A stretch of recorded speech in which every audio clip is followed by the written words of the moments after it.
사람은 누구나 자신이 실직하거나 사업이 망할 수 있다는 두려움 속에서 살아갑니다.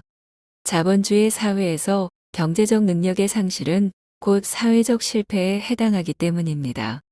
여기서 드러커는 두려움에 대한 해결 방안으로 자신감을 제시했습니다.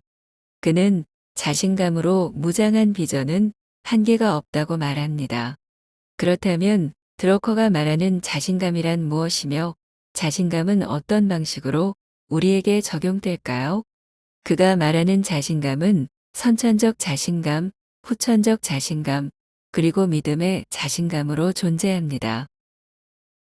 자신감을 갖고 태어난 사람들, 즉, 선천적 자신감을 가진 사람들은 태어날 때 자신감을 가지고 태어난 게 아니라 대체로 어린 시절에 형성됩니다. 영화감독 스티븐 스필버그는 12세에 첫 영화를 만들었고 이것으로 형성한 자신감으로 13세 때 더 라스트 건이라는 영화를 만듭니다. 이것으로 그는 지역 영화제에서 1등상을 수상합니다. 이처럼 그가 어릴 때 쌓았던 자신감으로 그는 영화 역사상 손꼽히는 위대한 감독으로 성장하게 됩니다. 그런데 우리는 이런 업적을 쌓은 사람들이 아닙니다. 거의 모든 사람들이 그럴 것입니다. 그렇다면 우리는 자신감을 형성하기 위해 어떤 행동을 해야 할까요? 그에 대해 드러커는 이렇게 말합니다. 역사상 모든 예술가는 카이젠을 실천했습니다. 즉, 그들은 체계적이고도 지속적인 자기 개발을 실천했습니다.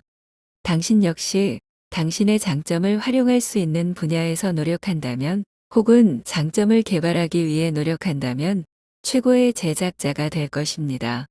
결국 자기 개발로 자신감을 형성할 수 있다는 것이지만 자기 개발은 하기 싫고 고통스러운 과정입니다. 한 번에 발전되지도 않습니다. 고대 그리스의 운동선수인 밀로는 매일 송아지를 들고 뛰어다니면서 훈련했다고 합니다.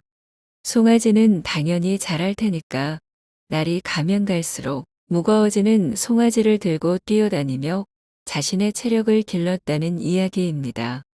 이처럼 조금씩 그 강도를 높여간다면 자기도 모르는 사이에 그보다 어려운 일도 해낼 수 있습니다. 이와 같은 맥락에서 처음 하는 일을 시도하는 것도 자기 개발의 일환이 될 수 있습니다. 처음 하는 일을 하고 그 다음엔 또 다른 처음 하는 일을 하다 보면 결국엔 거의 모든 일을 섭렵할 수 있게 되기 때문에 시작에 대한 두려움을 떨쳐낼 수 있게 됩니다. 할 수 없다고 생각한 일을 해볼 수 있는 곳, 바로 군대입니다. 어렵고 힘든 유격훈련, 할 수 없을 것이라 보이는 일들을 해내다 보면 다른 불가능해 보이는 일들도 해낼 수 있을 것입니다. 이처럼 믿는다 할 수 있다는 긍정적인 생각만으로도 자신감 형성에 매우 큰 도움이 됩니다. 앞서 보았던 밀로의 사례와 군대 사례에서 볼 수 있듯이 자신감을 형성한다면 그 어떤 일이든 할 수 있다고 드러커는 말합니다. 우리는 단지 자신감을 기르기 위한 첫 발을 내디디면 됩니다.